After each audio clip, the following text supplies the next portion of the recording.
Te ngao hi foki ai, e ku ngahi anga hia. Te kua ufi ufi, e ku koi kotoa pe.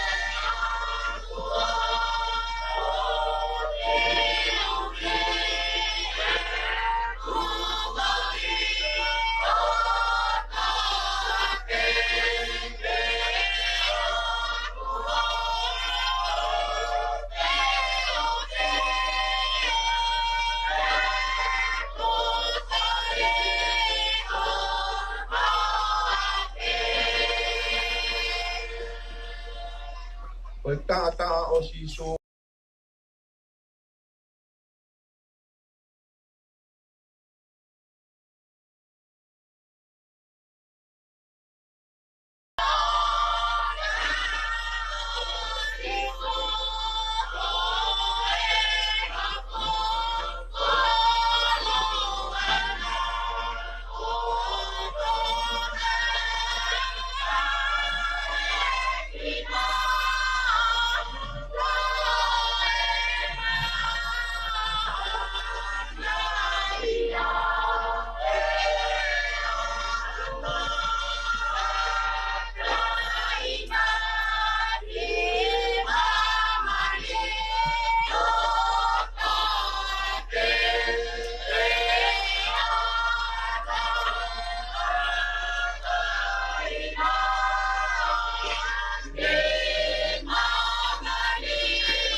Kapau e ngā ohi whāu i he ngāhi te au ahi.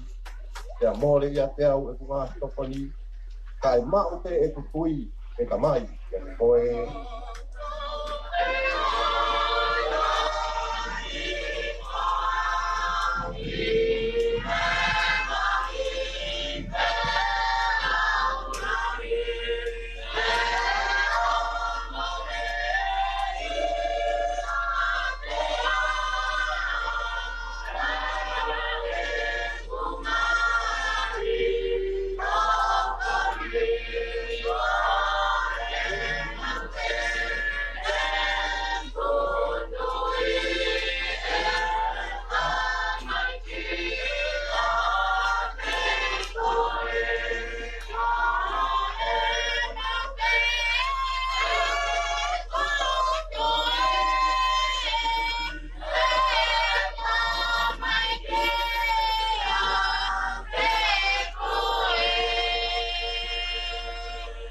E spau si, I he vai hok sino, te vai moe wate.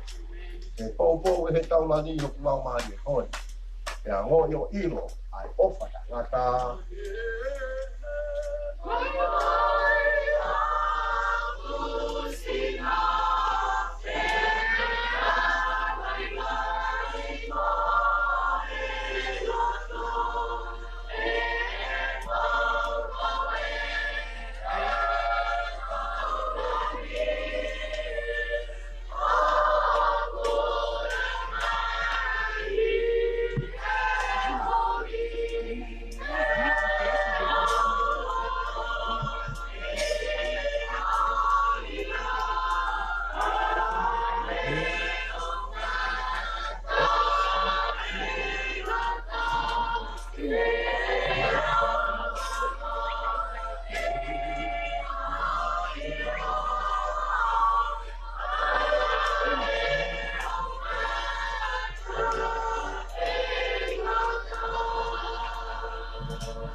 Vou bater a violência.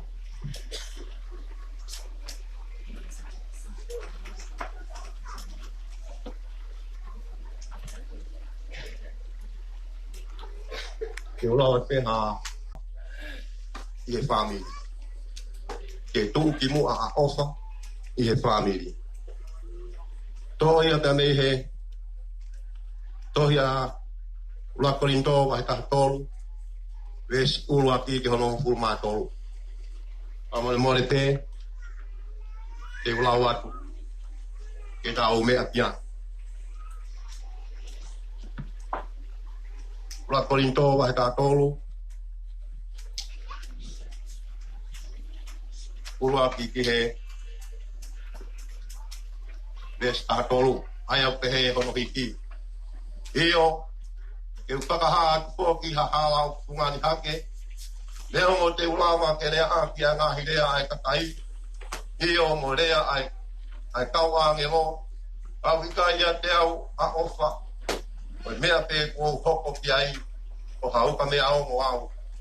Ke koha simpare tangu. Ia leo mo te ulawa ai malanga pango pisai. Leo mo te wau sia ngahi misteri kotoa pe. Mo whahinga i lololoto kotoa te. Io. Ia leo mo te o siki ai tui. O lawa ai ke hiki mo unga. Au ikai ia te au ai o wha.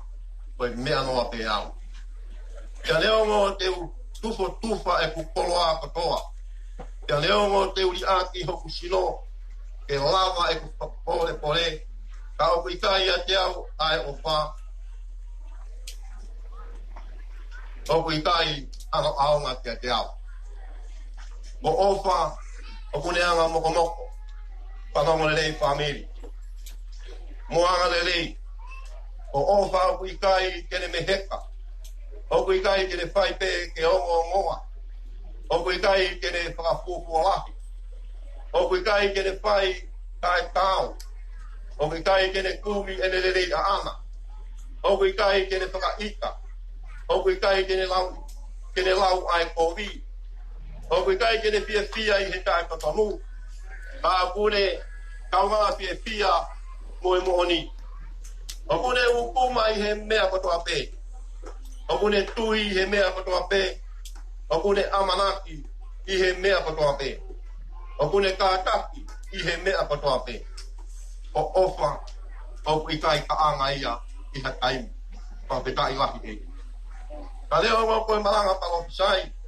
Ka e hoko tae aonga. Leo mo koe whai aki a ngā hilea. Ka e whai o tuku ia. Leo mo koe ilo loloto. Ka e hoko tae aonga. He oku whakakonga pe e tau ilo. Ka whakakonga e tau palo sai. Ka oku hoko mai ai hauhawa e toki. Tae aonga ai whakakonga. Nola tonga nā ku tamasi, nā ku rea whakatamasi, nā ku whenga whakatamasi, nā ku whakakaukau whakatamasi, kai talunga e ku hoko koe tangata, ku tuku ai tō onga whakatamasi. Veso mo ku māua. E koe tau sio, i he taini, koe maariha, misteri, iha sio ata. Ka koe taimi koe tau sio, koe te mata, koe tainimi o kou ilo, whakakonga pe, ai e taimi koe, te ilo, whakau kuri. O ofa. Wakara ia le soni, lau matau tolu, i he hoa koe. O kore ke u, whatapu ke a whio e o tua. Ai a pone a whio i hotau roto. Whatapu ke he pataloni. O e whataanga e family. Leo pai tene heni. Tamasi i ko spae ki. Tamohono whare. E whatapu ke he au walamelange aho. Whatapu ke he ngai poko ngai tamai. Tama foto te hina. Ukai ke tau kau tau tolu he aha koe. Tapu lau whanongo mai te mo mea mai mi he oki. Whatapu ke ngahi family. Me he lahi taha. O au ke he sita.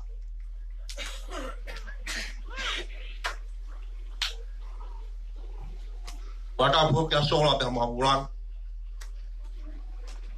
Kau wata. He malai. He api. O toka tonga. He ahoi. Kai ata mua kia te au. Mo lea.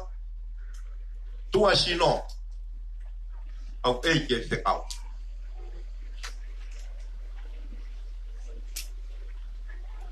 E whai me haki pōpō no.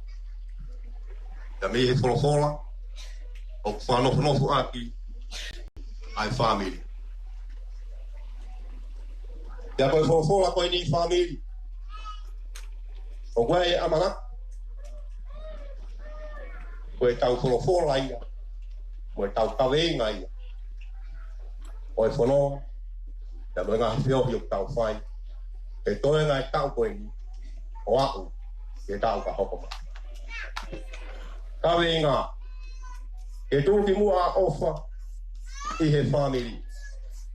Koe wharea e taha. Koe whungani o e moui. E hirio. A ofa. I he family. Koe whungani e moui. E hirio a ofa. I he family. Koe talanoa koe ke he tui takawa. Mo mea mai ke he takala koni o kou kahoa atu. O alu e kau whiwhineo a ao e takawa. Ke tui. Ia koe osiko e ne tui e sisi te koe kahoa. Ia koe ne whiriwhiri le wa takala le rei taha koe i he e ne tori. O fungani aki. Ai sisi. O kua. Koe le rei taha ia. O palaha. O kumanongi. Family. Koe whehui he aha koe ni. Koe haa. Ai takala le rei taha. O tau whiri. Ke fungani. Mo alaha he family. Whakatau kau loto te ki ai. Ta mo tui te ke iai te ho tāri. I mo tonu mea mai he o pē. Ai tuku mua ke hanga o atu e tāri koe ni. Ke tāna ki atu ki ho tāri. Koe kakala le rei taha mo fungani taha. Ke whiri he family. Koe omia ka laisi. Ke eiki he family koe. Koe kakala o kua ao he whine tui. Koe kaini koe e mai ai hukonga whatapu. More. More hono alaha. Taha family. A kaisi. Koe alaha koe ia. Manong. Oi kai ngā kai mo i koe ni. Kai a o ki ita. Koe kore ia kou fuatua. E hoa koe ni. Whami. Kau whiri mua e rei taha. A ofa. O kalaisi. E nā taha ofa e koe takao mo e ofa koe ia. Nā e ri oa. Kala mai o si malang. O hi te kokoe. Kia mo. Kia mo ni ere ala whai e so si ua ki Israeli. Israeli. Mo whiri hea honi. O hai ke mo tau hiki ai. Famili. Tau whataha mo so si ua. Ta koe a honi. Wau mo hoku whare. Ke mau tau hiki he otu. Kou kore i koe he aha koe ni. Famili. Me he sita. O au ki he. Lahita. Wape e koloa le taha. Wape e fungani le taha. A kalais e fungani ke tau mo. A falangang. Ko yo fita haki mauto. Ki famo puna. Ta mo fangau. A kari malko ta mo waiwa. Ya iho mau tua hu fa tapu. Mo hoko mai ai fa. Ya to hoko mai ai mo ko tanga. To hoko mai ai mo ko tanga. Ye ku lau hifo. E ku fika pe e au. Ye no to fale ko tupu ai. Mama ni ke ko tanga ta hono tolu. O mo ko puna tolu e ne fine. Mo me ai pe. Na ku hoko ma. Ka ye ma wa ke hoko atu. Ye lahi taha wa ke si taha. Ye ko wa taha ke fa mo ni ma. O fa ko wa ya family tau ken. E tau hanga whakailonga e makamai whanau me whamo puna o karimalu ko pe mu wairua ngahu. O hi ke whakamooni o ngahi aho kou i ngahi aho whangi. Lahi ngahi te au ia ku hake. A tau ka tātokanga. A kai ke whiri. A e rei taha a ofa. I whamiri. Mo ne tala no whai he resoni. Nea mo teke fuaki ho koloa. Nea mo teke talo fisai. Ka pau he kai iai ha ofa ia te koe. O ku kai aonga. Ai mea watoa. O fotu atu whamiri he aha koe. Whama pau. Koe tau whehu ku whai. O tau whonu he ofa. O kai koe tau ofa pe ko ui. Koe te ofa pe ki hataha kai o mai ha mea. O kai ko te ofa pe ki hataha to kua ko whahinga whafotunga kwhai. Ko e ofa tala noa e wholofola kuranga. Kuranga ia mei rota. Tea koe whakaamu. Pamiri. O pai soke fu maheni he mea koni ko teknolosia koni he telefoni. A ko whasio sio fu pehe telefoni. He mea koe wheta aki whakaloto whare penga pamiri ah. Tana hange ka te au na isi o hifo nai asia e whamiri. Ko hinga ia ko whiri ai he ahoni, ai kaweinga koe ni whamiri. Ke tūki mua ofa. Oa teke lau e kowi. E ko ofa ia koe kene lau e kowi.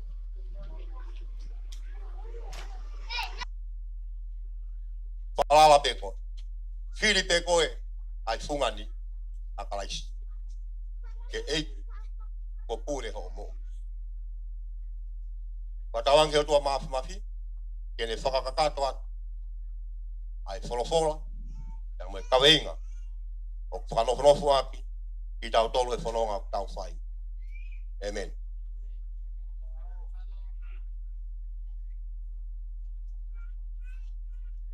O kore pe he whainga maari e koe ni, ke u te whai hiwa tuku, o kore pe ke u otua te ki tala noa koe ni, ke whakamaunga pe kiai homo whakau, i he i polokalama whakaosi te uwhai, ke a osi hok taimi. I mamani, oku ui pia me he ngahi whanua hau o mamani, a tau, ia nau alu ki ai, ke tau i ngahi tolo tau, ia tō tau ai e tau sotia toko la. Ia lahi koe tō tau, te hangarewa e mamani o whukotuu, ai lao, e whakahounga ke kau tō tau koe he tau. Ia whukotuu pia mohono taimi, whukotuu mohono aho, koe ne hoko sia pe taimi ko ia, pia moe aho ko ia, ko whepe, ai kei tuu ku ke tuu ai, ua pau, ke tuu, unou, pai hao whaka apa. Ke kau tangata, o nau tō tau he mala e tau. Oia, o O kou pole I mo whakawhi I ki mo tolu family he ahon. Mo mea ki olu. Mo mea ki olu nga. O ia e ngahi manawa I he family. Kamata me he tupu anga. Ua more. Ia e ngahi manawa. Ai o mau tupu ai ki mau tolu. O nau more mo ki nau tolu. Ia e ngahi manawa. Ia mau tolu. O nau more. O whaamu he hoa koe ni family. Tau whai ha whakaapa. Whakahounga. Na kai ke tau mei hoko tangat. Na kai ke mei hoko se whine. Ka koe whinangalo o tua. Ke hoko mai he ngahi manawa koe ni. A tangat. Te mo he whine. O tau inasia he a koe ni. Koe a kou kore he hua whao kalaisi. Kuno ki lalo ho ulu whamore more. A koe o ke mea mai he o pe. Whamore more. A tau whai ha whakalang lang. Ke ngahi manawa. O nau more atu. Ngahi manawa ia. Na whakangofunga I e o tua. Ke tau hoko mai ai ki mama. Lono tonga ho o punou.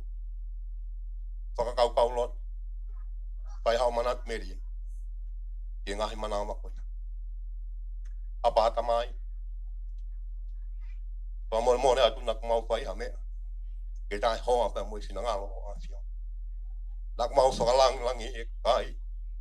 O nau more te a mei he mamani koe ni. He pure ata pe ai a whio. Aku mau punou ho ao. Koe hui pe koe mau honga ia. He whiri ai a whiona.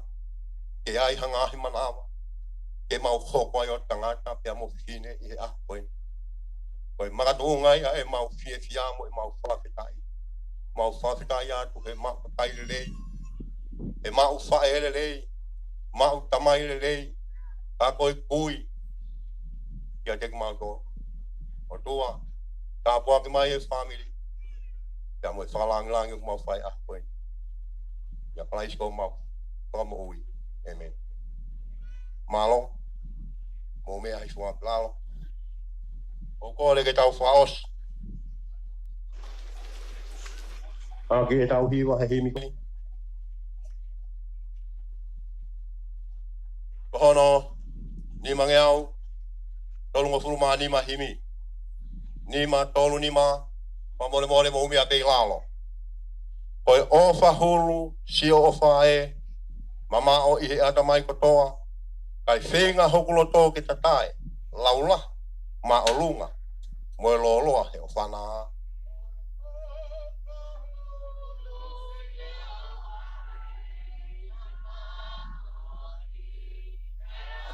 Mai koto. Ai e.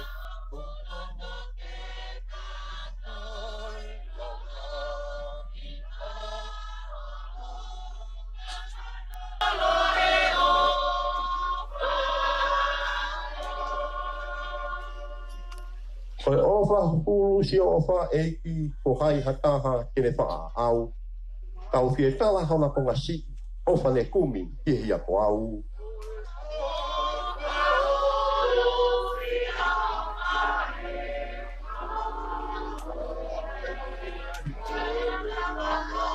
Oa ki e tala konga si ofa ne kumi hihi a ko au.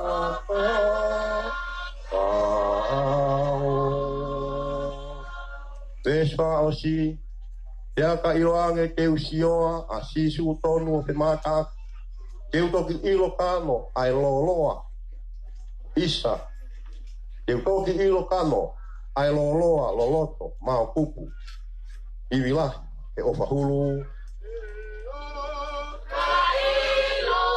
Ange ke usioa a sisu tonu o te mata.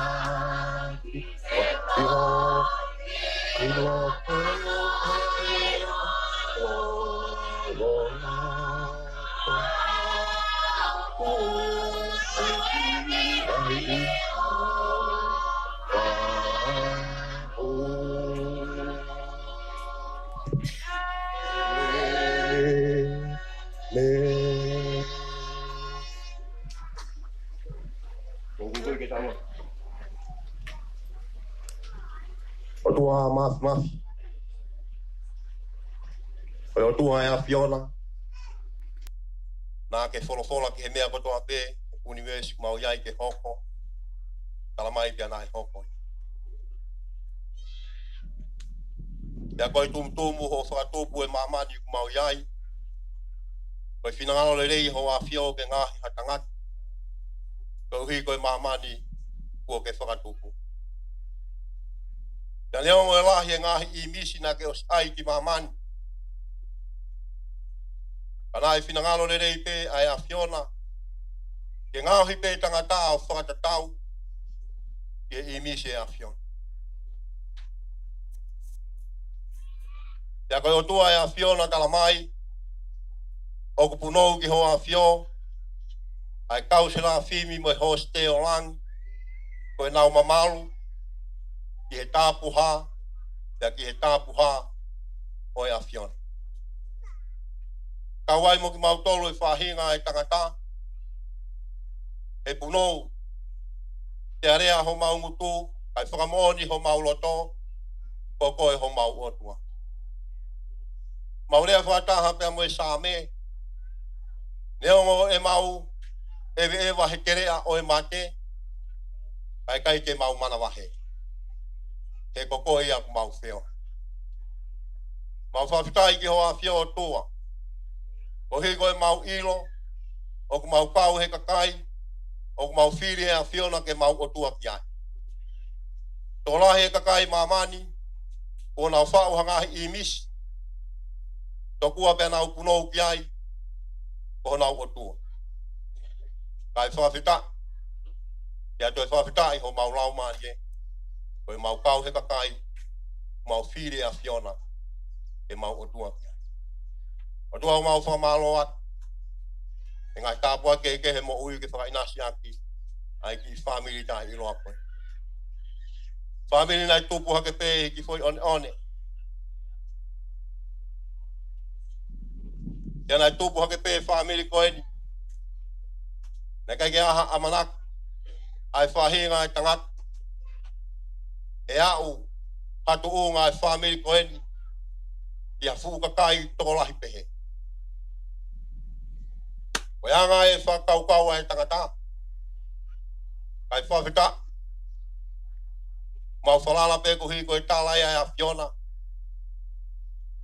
Nai whai ke helo e tui. E ta tau peho hako moe one e tahi. Ia moe whetu o e lang. O tua mau whamalo ki ho a Fio. O hui koe tauhi ai a Fiona. Tai Maria e family koe. Mau whamalo at. O hui koe hoa mau iai. Fotutu poto. Fotutu wola. Mau whamalo at. E whaiwhaiange pe hanga ho a Fio. O whaka aha mata. E whai ai. A hono upu. E whai ai. A hono. Tātāna ke family koe ni. Ko hi ke maulawa mai. Ke whai e whio. E whai pe moe. Whakawhiroa. O tua mau whia. E whai lama mea ai a Fiona. Mau hanga ki ho a Fio. Tāpuak mai. Tāpuak mai e pataloni. Tama ko whukaha e ki. Ne mea mai he ope. Tāpuak mai. Kau tangata ko hanga e ho a Fio. Oi ki nau tolu ke nau hoko. Koe kau whaiskau. I he family koe. Ko koni ai pe a Fiona ka te ki nau tolu. I ngai pot ke he pe unau ia. Tāpuak mai ho a Fio. Kau whalang e aha koe. Whai whare a tangat. Ai peke whai whare a kawhini. Ko koni mai ai a Fiona. Ia ke tāpua ke mai o tua. Ai whangamo pūna ko toa pe. Sola moe wulang. Mau te fua he api. Ko toka atonga he ahoin. Ke toka mai ho meri no. Ia fua ke mai moe keresia e a Fiona. Ke mau inasi ai. E kātoanga ku mau whai. O tua. Ko e mau lotu. I he hoa koin. Ke kei e whiri. E koe whai vai e whiri ke ne kumi hamea. Hange e taua e langi e a Fiona. Pea hu e whiri ke ne mau. Koe mau lotu. Malu iki mau tolu me ahi katoa pea e whiri. Ona ne hoko mai. Ia whahinga polo kalama te mau whai he aha koe. Hape mea te mau whai. Mau whai katoa pea. Ke lang ia e a Fiona. Koni mai a pea kau mai e a Fiona. Toa nganga polo kalama katoa pea aha koe. Ia ke tāpua ki mai e te ki mau tolu. O tua koe ki ngalo e mau lotu. Ai ki nau tolu. Nau lawa mai ke whama whola. Ai polo kalama ku mau whai. Tāpua ki nau tolu. Pea mai ngalo ku nau whai. Kua ki iwi peka te ki nau tolu. Lotu ia mo tu koloria ku mau whai. Whai katoa hua whasi iso. Nā ke aka te ki mau tolu ka mau ka lotu. Ia mau rea o pehe. Mau tamai uku he wani. Ke tāpua hua.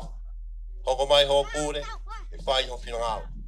Ange koia i he langi. Ke pē fō ki mamani. Waka mai ahoni ha mau mea kai ki anai. Wha more e mau ngahi anga hawa. Ange koe mau wha more ki nau tolu kua pē ku mua mai. Paona ke whahu ki mau tolu ka ahi ah. Wha haufi ki mau tolu me he whiri. Eko. Moe malo. Moe koloria. O taingata. Pea taingata. E me. Malo. Wha fitai lahi e ki. Lama i tau no tu he hoa koe. Tuange taimi koe ni ka son tānoa kita. E hokwat.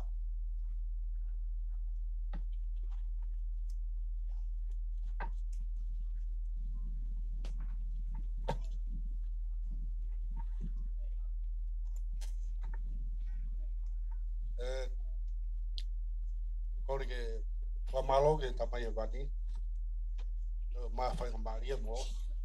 Ulawa atu i mua o whai haki rea tatari. Maa mo tolu wha me whamopuna kari. Wai tuanga. Ko wainga na manake ni whai rea tatari ko lahi au. Ko si foki au. Kana ni o mai pia ngamaria e tu peo wha ki rea nuno. Ko rea na manake whai o whai pe tau whai whekau. Ko o wha mo e tau wheohi. Ko mea whawhia whia. Pea ko mea uwhi mau e tau mo ui mamani. E tau whakatahataha whia mai ngai whapi. E tau toi wheohi. E malawa ke tau toi wā ofi ange. Ko tui ka paina e kei mo ui a kāri mo wai kai pehe ke ngai na whānau. Ko whia lahi a nau tolu. A nau mamata mai ka tau tolu a mo puna. O ku tau whauta. Ko tui koe mea mahu i ngai a. E tau whakataha mai ngai a haoni. E tau whakamanatua a onga mātua koe ni. O ku tau taha pe. Whakamalo lahi ka atoa tia mo tolu ho mo. Mea mai he ahoni e tau whakataha. Whakawhiawhia wit. E pehekia mo tolu i muri o ku mo mamata mai he ngai lai. Ku mau whakamalo atu, mau hawhiawhia. Lawa tau whio whakataha. Kamata hake, langa hake, whamiri koe ni. I kamata atu koe ni. Nai os kamata pe whoki e whamiri o mere matea. Ko atu ange koe lau. Koe mea mahu i ngā e tau whiawhia. Koe whamalo atu ia mautolu koe ni. Ulaki makapuna. E tau kei malawa o whakatahataha mai ngai aoni neo teke lava mai ai tokola. Toi whakawhiawhia lahi taha po tau toi sio pe toi ngā te makapuna ua mo tolu. E tau lava mai tau whakataha e aoni. Toi aiku whamaloa ke o mautolu ko keni ke ngahi whamiri koeni o na mo tokoni mai, sponsor mai, tau lere tau whakawheohi, o tui koe mea e whakawhiawhia i. mo tokoni mo lava e mo fai mas ponsami muri kai malava hoko atu o tui kai ka fu mea mahawinga fe tau mea ka tau feohi ake ko laua e malanga ko o famo tau feohi ko mea ka fia e ange ko lave ki mo kana ki mo ui ngahi matua ko fia lahi na tolu na usio mai ka tolu fa na tau kata ka ko ia pe a ki rea ko fai mo fa malo e fia e mo lava mai malo Pas ka do kiai au fa malo e rea tantari e pe fo ki malanga fa mali ne fa ko e kali ma tau tolu e tau muy pe ke tau polo kalama ai a ko e tau polo kalama hono hoko e fai hono introduce pe hono fa hoko ai ngai family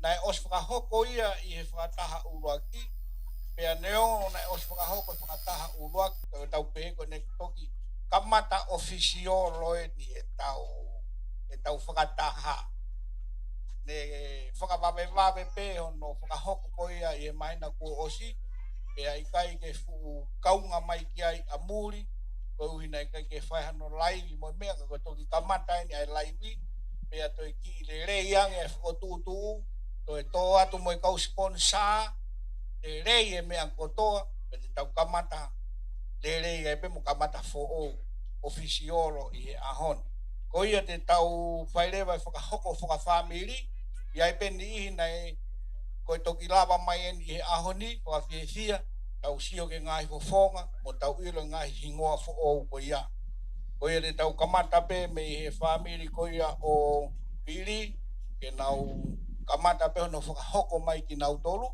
ko ku anau tolu ai polo kalama ko ia o ahoni ko ia ku kore atu ke he laini ko ia o vili marupo e mo kataki o mea mai ki moani pe a foka hoko ai e hafo I tokota pe te mo tala tata pe mo ngai hingoa pe mo ele fae pe tata e ke tupu mai mei ai o foka feho kontaki ai koe ki a kari pe mo vai ko ia o kole te family vili mo kataki mai ki mo keni ko ka flan hina ai kataki mai ka flan hina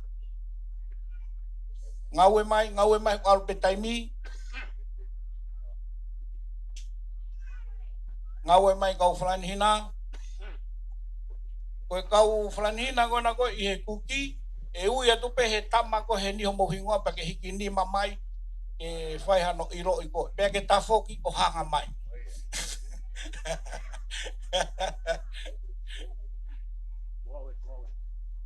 laka mai ke pasi atu pe mai ka tatala hono hingoa e vave ya moho tangata eiki mo fine eiki o alo ke I holai ni ko ki a kari pe mo vai ka to mai ka flan hina ngaue sai e kamata tu le vai nga ko ko be flan hina ko te ke kuki kata ki o lava mai ki he teniti o ia ka flan hina gona ko ke kuki mula ka mai pinge mave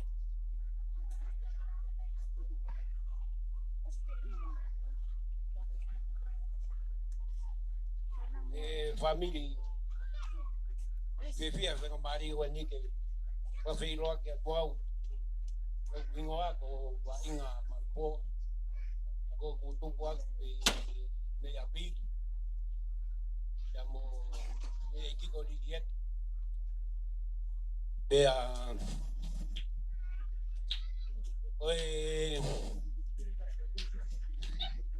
fanau anau mau topo ai o fanau to ko full anima tangata pa anima fifini agora lá está com tala ia si saulala ai a ingoa no pe no lo tongani te fica o que aí a cari bonga o I baba fica tolo que aí au te fica fa Ulugu petea unei Australia. Fika nima kia ya ofa unei Australia moya. Fika ono ko hola unei Australia. Fika fitua vika unei Amerika. Fika valo a liume tupo unei New Zealand. Fika ono boy. Fika hiva boy unei Australia. Pagoe sisi taha sione tone. Famili oku naku maho au ki tataka motonga pea mamau ha whanau e toko taha tolu. Ta malolo toka taha toko taha ua. Pea ko toko ua kui wawau, toko wha kui Nusila, ko toi ngā hako tau i heni. Koi a famili ko ino pe ku sio mai whanau mi Nusila. Ako whakamalo atu ke kukutaini ko laisani wharima umai peki ko ini. Pea lea tuki e ka ni vai pa moro ka ngana. Pea mo pansi. Ako sio pe mai parima ke ko ini. Ai ke ukai. O fato ka ngoto ka toa e o pe ka ngoto ko toa family o yeni pengata pe ki wafiro ki malo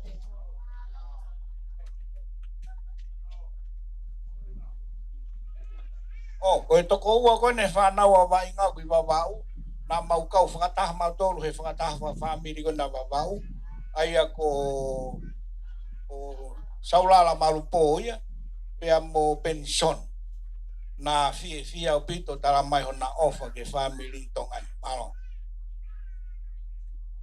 Sai go fefe fa Maria go ni ke uki ha ke pe ke ra fe loa ke tua ko e o fe fitela ya o va inga ange ko ne lau ko e fanau mai ai mau to ta tol pe a ua tangata i olunga hai iau pe au ko lai ta mai fe fine pe ko ma ho ki ko ui ko ma o ki fanau e to ko no ko e pe malo. Malo lele family ko kingoa ko kato kakala ya ko maho ki apai ko fika ngofula fana wa ba inga molamnia ko ya pe malo Lele family ko hingoa ko mele mai le ko ku matu ako kali moane ko e toko wa vai mo malpo viri mo malpo ko kui kon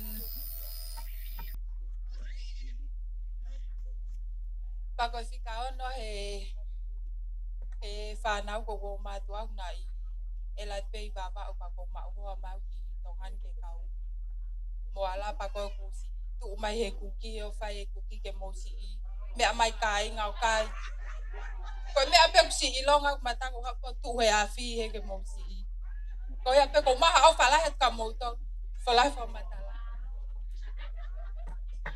malo lele kai ko ko tahi de pikawa wa inga ko de tahi ne lahia ko mo tahi ne ko ni oku keke he ni ato mahana ku kau moya he tu wafi ko ya pe malo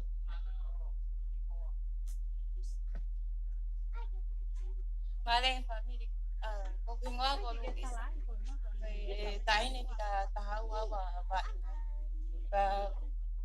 kai ke wa si mai ka me family de usi aquí a tu po as kai ne a ho ke fiala as mai ke tau feo himota o fei longa ke a oni oi a malo ko ma ko ofa ko kawa he ko inga ko ofa ko fikawa he panawa sentone mo suria Ka ko mauha ki whakakakai hapai e mo ki toko ua. O ia pe malo. Ale kai ko inga ko te vita la inga malpo. Tika fa ya one malpo o malho ga suri malpo. Pe malo. Inga ko kiki ku mampo babana.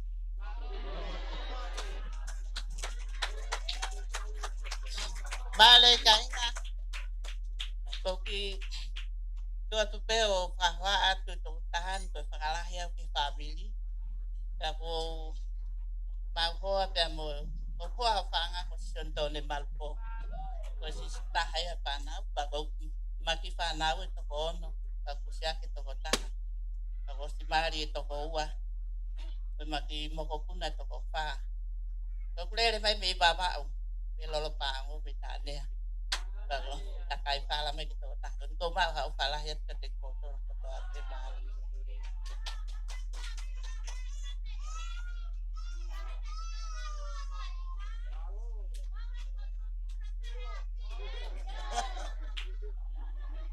Mau kau kuki.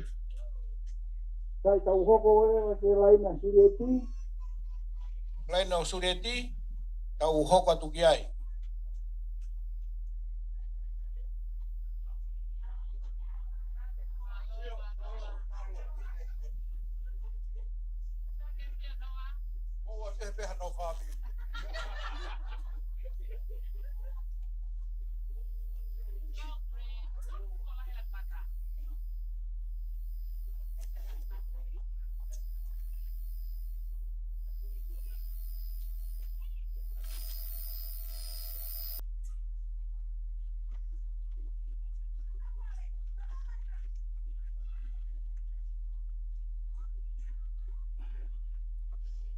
Malo. Ko suri foki na fika tolu he whanau au kari po vai.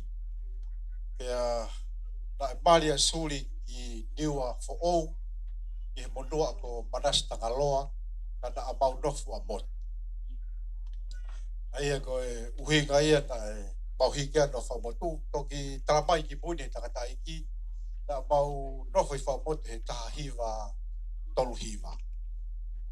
Aia pea talo ai me ai o au mai ki a hon. E hake me mau hau mi whamotu ka koe mau hau me me uia. Koe whanau a suri mo manase na toko walu. Koe lahi taha i he whanau koe motua ko sisteni. Pea te toki whawhiloa ka te whanau a sisteni. Pea hoko ai a Teresia. Mo ilo na mare Teresia ki wawao ke motua ko Sepulon tau aika. O ia e whanau tau aika. Mahako mo iloi ko woka peu mo iloi lelei taha. Woka mo kai koe whanau ia a siai. Pea hoko hake ko fika tolu ko sione palakangaloa. Ai na mali pe moia i whamotu ke whine motua ko Siria o ia na whanau e toki Indonesia na nai. E hoko ia Filimone ku Nova Amerika. Kana e puseki a Filimone ki ui hape finau. Haa ka pau tonu pau mai. E hoko ia Solomone o kui Amerika pe na mali ke whine motua pe eua ko mata. Pea osia mone pe hoko ia Pitanga. Amerika, pe hoko ia finau, o finau na mali ki he motoa e malanga kapuna ko afu tui vai, ko e foha sofilis ka pau mo manatu. Pe hoko le vai a Sunia. Ko Sunia na e mali ha feva, na toksi malolo kono mali he mahina kosi. Aia ko e whanau ia toko walu ko ia a suri pe panase. Pea ko sisteni ko de whanau na toko hongo fulu ko e lah ai konu mau tupu ai ko e lahi taha ko sione o nevela ko Nova Nusila pea hoko mai ko manas tupo Nova Australia pea hoko mai ko nai ka pau ko manatu ia nai ko nai o ku fika tolu pea fika whao ka ko whanau ko mari au ki ka hoa ke ofisine o mo tua ko whanonga vai tai mo loleit o tahina ko keflina ma whanau en hau ke mua e whanau oi o ko e mo tamalalahi to koua o ko lotonga ngau e whawhifikau he mausiasi sa mamonga sa skasi ka manani o ko nai vavau na ko e foi toko tolu e na ko e leo me foi toko ua o ko toko alatu po e hoa ke nau ki program for family nau tolu ko ke whihau ia ke au ka saipe pea o si au pe to koka meleane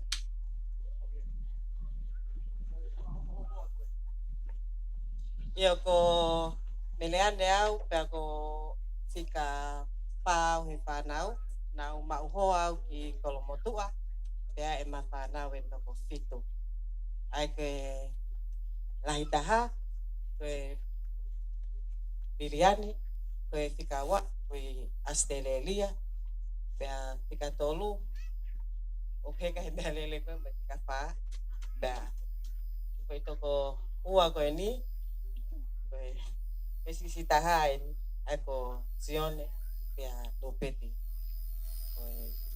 koe alo koe hako e meleane ko waito i vaga te ku toro taiki Ko ngā ko waite. Ia nak maho ki la minga tonga au whanau toko wha. Sione, lai taha e. Sione, ko lau. Ka ia meretiri ka komo mereani. Pea kumano ki la minga tonga. Malo. koe ka koe whanau anu ko mautu pai nau i muri katoa koe hoko koe asistenti ko sia koe whanau hange na kulave na mali mo se ponta aika koe ne tahine a siu na i he tau video ni uruaki koe toi ka lewa whanau nau ki mo ua koe hoko koe i a sia ko sione tangaloa kono fohala hien Yo ko wingo ko hawa tangaloa. Ko whanau ko topo ai ko toko fitu. Ko ke kuito ngani. Ko toko tolu pa ko ke tau yen. Ko maho au ki la kepa. Ko e no ki whanau.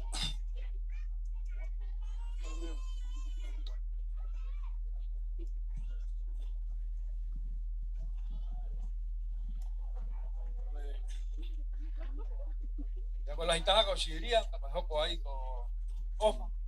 Ko Elizabeth hoko ai ka ko ana le mai ki. Ko hiwa hewa ko naloka.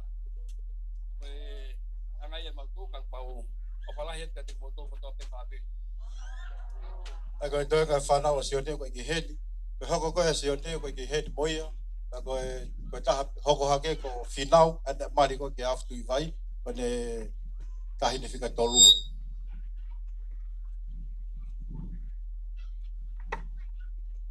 Malo le family ka ko hingoa ko ake sa tu vai makanoni ko pe fina kahina sulieti malpo.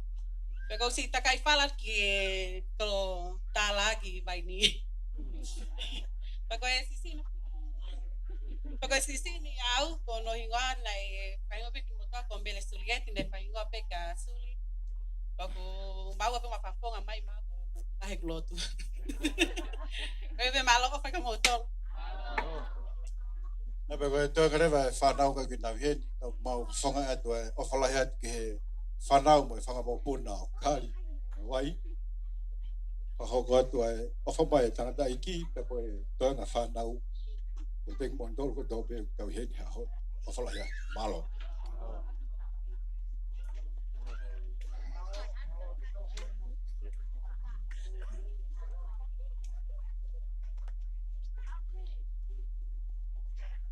Malo bito mano ono whakahoko mai e family. Ai ke mou whakamau mau e ngai hingoa mo ngai fofonga. E whetauraka atu hawhitu o kubiai ai whironga. Tau hoko ai peki e laine o ni wafe. Laine o ni wafe. Mo katak mai mua lan pulu e. Katak e lan pulu katoa. Lama mai ki muani. Ngau e mo ke iki o stem ke vawe o mo plaka.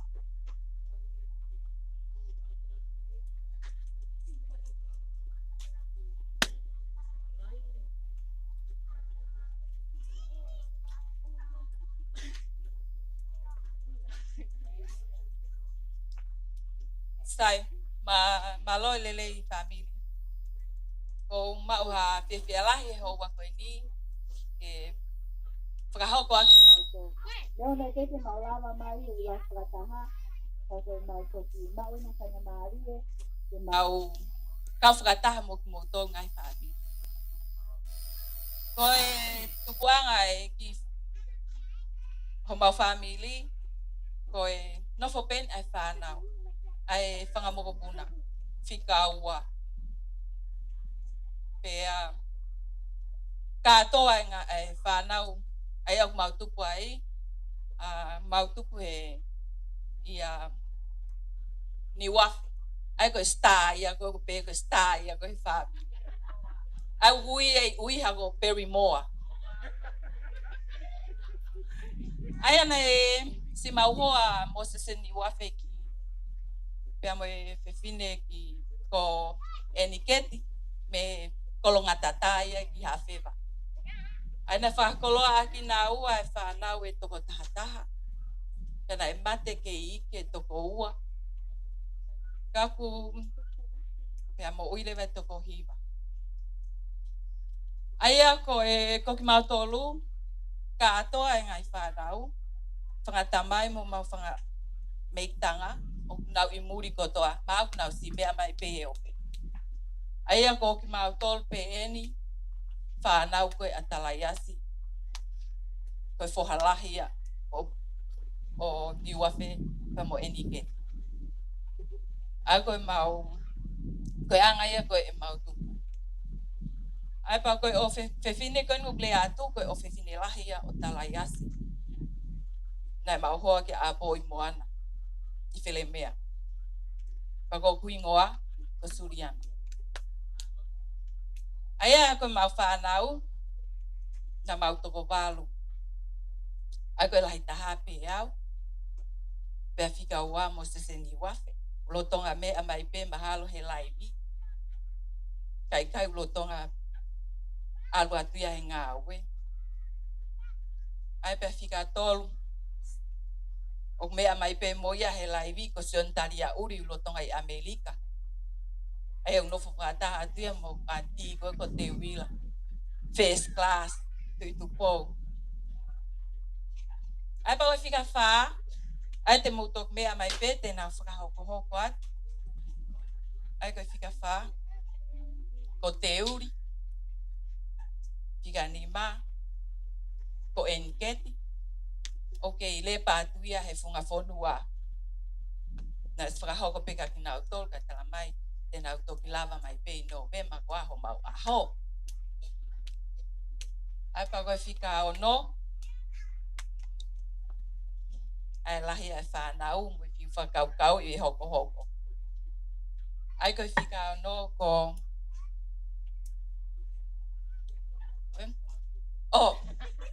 ko ri tea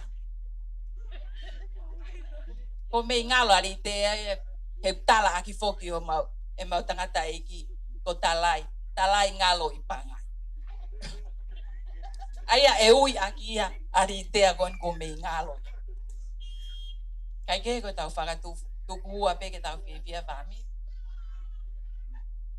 ai pa ko e fika fitu ko asai lili kuanga vale tena toki o mai pe o tala ho na ngai hingoa o na ngai fami pe ko fa muy taha ko ansein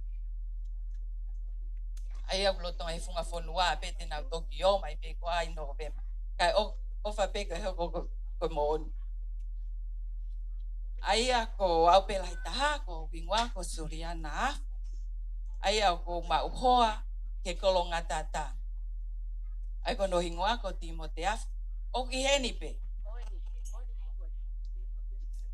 ko me asai ko talango fu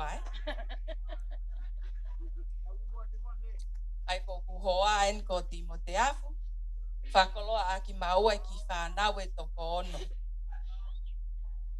ai ko lai tahan ko Eleni me amai ki muan ki fika wa ilai sane na woko peke na utamai. Fika tolu ko Stella Lupe. Fika fa ko Apo Moana. Fika nima ko Timote. Pero sisi taha ko Losaline. Mausi mawa ofalayat katek motol family. Pege ai family ope. Malo. Kae hoko mai ai toi ngai whanau. Malo rei family ko hingoa ko litea ko e whikaona e whanā talai. Ko ku ki whanau e toko ua. Maha koia pe malo ofat. Pare ko hingoa ko te niwafe. Hoa ki veitong. Ele malo. Male e family ko au ko e hoko ko whakalahi mai peke e family kana o talai mo eti. Ko kingoa ko melea ne tonga ni wafe ko lele mai me ne afuava. Pea ko mauhoa ki a Moses ni wafe. Ko lahi a talai pa wai ma ki whana toko nima. Aia ko matahine lahi lo tonga e ngā whewhi kau. Ko tonga alo ngā whikai sas maumonga. Ko moana ni wafe ko ngope ka moana. Peka whika ua ko talai asi. Pea ko whika tongu ko melaia. Ko ana melaia ni wafe. Pea ko whika tolu ko John Tomasi. Pea ko whika whika ni maka lai taha lo tonga ala tonga whikau. Malo au pito.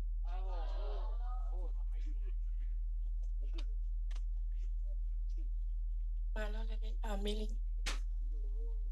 Aku hingoa ko hurita mate ko lava. Mau mai kia asali liko angavale iwafe. Aku wai maki fana we tokotol. Petahine lahina e malolo he wafe. Tanima. Aku fika wa ko litea.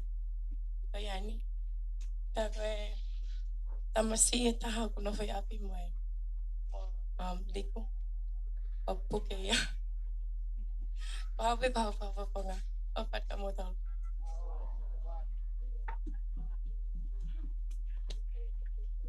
Malo le ko malah hipau ke family ko mau mo teu lini wa. Aku kinga ko hola.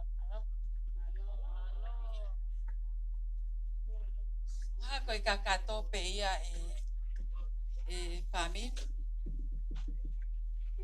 Pea ko mau ha o falahiat ka tek motor ka toki fai hiva ia andai sione ia tok fai hiva andai ko mau o falahiat ka motor malo apito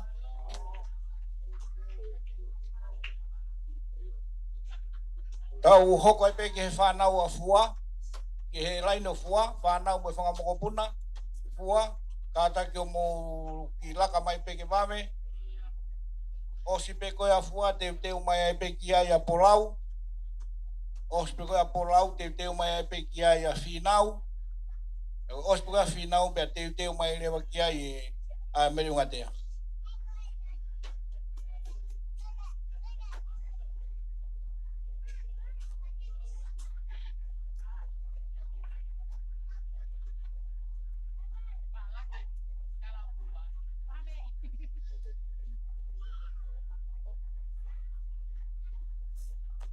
Laka mai ke wawe.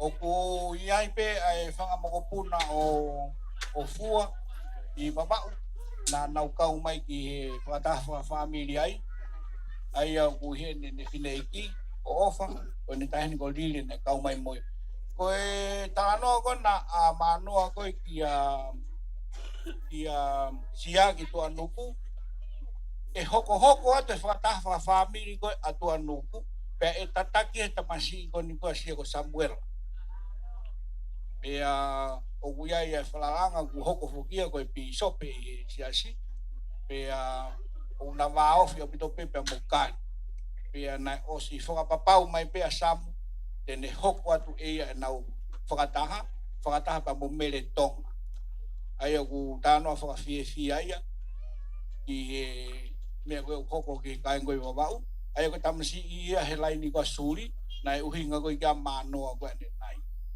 ka tau hoko lewa ki he laino fua malo mau ole pege mau hufangat i he talafa tap o sono fai pe o tapa ya koen tu mo ke mau pakata to mau ki family ai ko fua koe kani mai he whanau ya nai whanau e fua ne whanau e tō tahataha ya o kuanga peheni hono hoko e tō tahataha ko ia lai taha ko viola kune hospedia ya ko e fika ua ko Polinias ko kune ihe ope ya ko e fika tolu ko Waisioa ko ihe ope pe mamoia ya ko e fika wha ko Meletonga o ku rotonga si takai whala te i wawao ya ko e fika ni maa ko Samuel Alahi o ku ihe ope pe mamoia ko e fika ono ko e tahine ko ofa mo mea mai pe kiai ko ofa ni ko e fika fitu ko e tahine ko iati mo mea ko kapia iati o ku ihe ope moia ya ko e fika walu ko angina ihe ope moia ya ko e fika hiwa ko e motua ko ni whaha atu ya ko e fika hongo furu ko whakataha kune ospekia moia ya ko e fika taha ko Samuel si mo mea hakiki hako ni maa Samuel pakai unang mea stika mo lanta tau mai penu e ilo mai ko sai ko e katoa ia ai whanau na e popo mai he manao ai whae koen pea mo mea ike ko mau tolu pe ku i tongani pea ko e family pe ai tolu o wha ki pe a Melewasioa pea me Hawaii ko hano kuku hen i he family ko eni ai a ko au o ko takai whala ki he vai ko simo heu manu pea ko e kutahine ngā weni siketari mo mea mai te kiai anga he o tua whakoloha ki maua ai whanau e tokono pea ko e lahi taha o Sione o kai kene lava mai o ku iheni pe hono hoa pea mo e na kitahine toko taha ko hono hoa ko e mea mai pea mei he halasiare mohe Lala ko asi mai mua, laka mai ki mua na toko na kuia te ngahi moa. Koia, koe hoa ne lahi taha, Sione ta mo hono hoa ai, mo na ki tahine koe ni.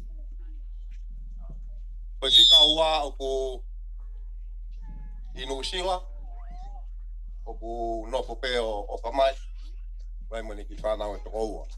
Koe tahine ia ko melaia, takai whala ia ki he loto whale pe kupu e whamiri ia Palestini koe sa stokai kolo ia rifau saulala o ku Inu Sila ia na kita hine na kita masi ia koe tika tolu o Melewasioa o Fatomua o ku takai whala ki a nuku i kolonga Laka mai ki mua meri e mawahe me he toe ngā mo mea mai pe kiai ko ia ni ka mo e na ki tamasi e taha o na tau mai ke he peo he a ko ni malo pea ko e fika wha ko anaise o kia ke mau hoa ko ia ni mo mea mai pe ke wha nau malo he nau hoko mai ka tau tolu Take nau hoke nau whae o matako. Pea koe, pika e ono.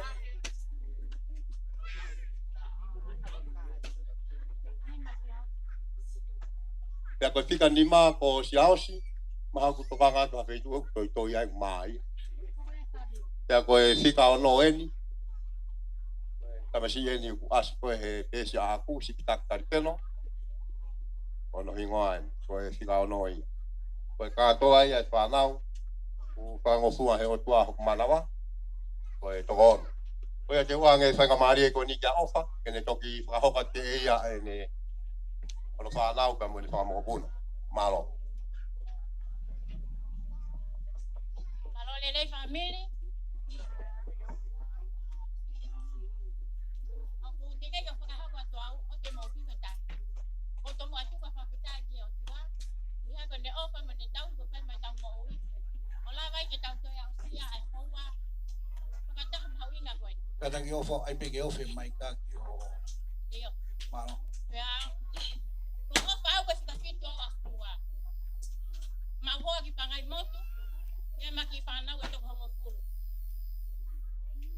Ia koe lahi, ko tonga, ne inusira. Ia pika wā ko mamao, o ne inusira moia. Ia pika tolu ko lile. Ne si mau hoa i babao. Ia kuna nofu pangai motu. Ia ko pika wha ko pele naise. Ia ko whika nima, ko viola. Ko na hoa peli. Siaina ko ni hawa konga ia. Malo. Pika ono.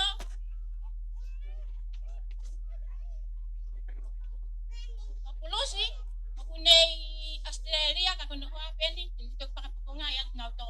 Step mai ki mua. Halo. Ko fika fitu. Ko katiola. Pika jenela mamai.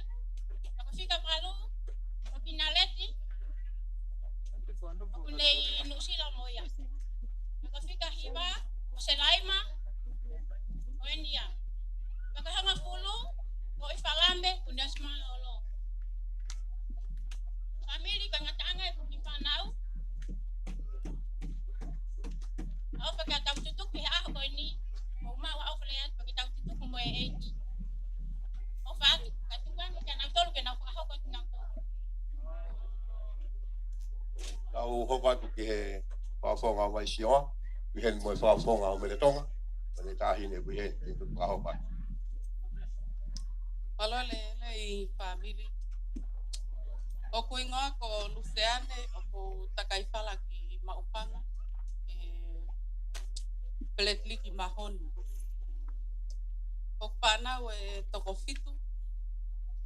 Eko e lahitaha ko Felicita. La Felicita i mua. Ne o si mauhoa tu ki takaifala tu ki lewatopta. Mo e mokopuna e toko ua. Ko fika ua ko Meleline. Fika tolu ko Aisea. Fika wha ko Moungahea au peke na lava mai o tamai eiko ni.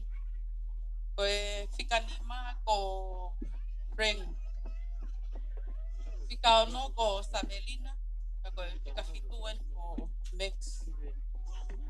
Mau ha opalahia tu pa ni malo opi. Malo. Weh, kata ki ko kita omia ya. Ko whanau o ko iai ai ko au ko e ku fine eiki ko mere vai sioa.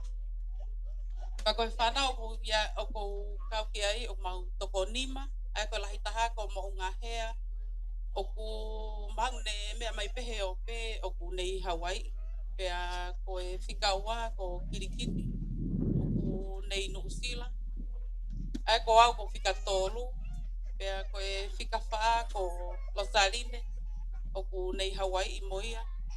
Pea ko sisi taha ko Pensimani o ku nei Hawaii i moia. Malo au ki. Malo. Pua te pepe Luciane. Malay family, koe tahine meletonga, koe o fefine o pua pe o mautokonima, e whanau meletonga, whangamopuna e tahahiva, pe ko sisitaha o he whanau, pe ko au pe ko itonga tapuni, pe ko takai whala ki kolombotua, pe elisenso akai, pe mo maki whanau e tokonima. Koe pe malo, apa? Malo. Daviu. Aqui o mais roa muito falar. Vou me aí pe que mais roa muito família com uma família, cauê família. Oi, se tá ao e pa na pua. Agora takai fala que pak muito aí que lá pa. Agora que fa na e tokon. Ai ko e lai taha pa ingo ia ka fua. Ma pineki mo kari. Fica ua, sione. Fica tolu ko paia. Fica fa tanuhala. Fica nima, limlose. Fica wano piu boy. Não pego ko ki hene panau ma dai. Si lo pego wa. Dai mo ko wala ki me ko ambili ki la ba mai ai. Si lo pe ia. O mau ha o pate mo tol. Alo. Malo miu. Malo. O fata mo tol family ke ngata ngai ai. Family o fua. Malo abi. Malo tau hoka tu kia polau. Kata ki mai. Pave. Ospea polau tau hoko kia finau. Ospea finau pe frau si mai melengatea.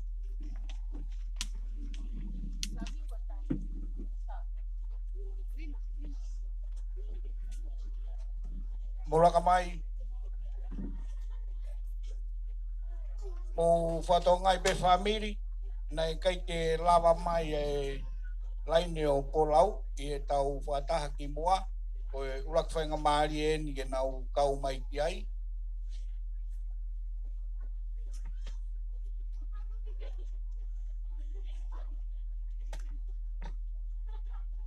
Papi madau lava.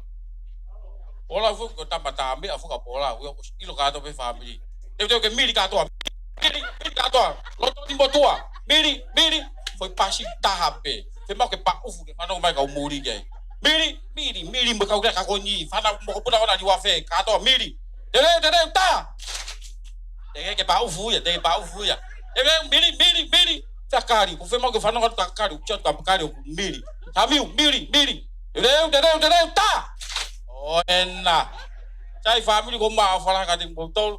Wau ko e ko mau tolu ko he tafaka na polau. Ko mau tolu na e baki mari a polau ki fatumbu o ma e toko ko ngo mahanga fefine. Ka fa ngo pe ia fua mo kato.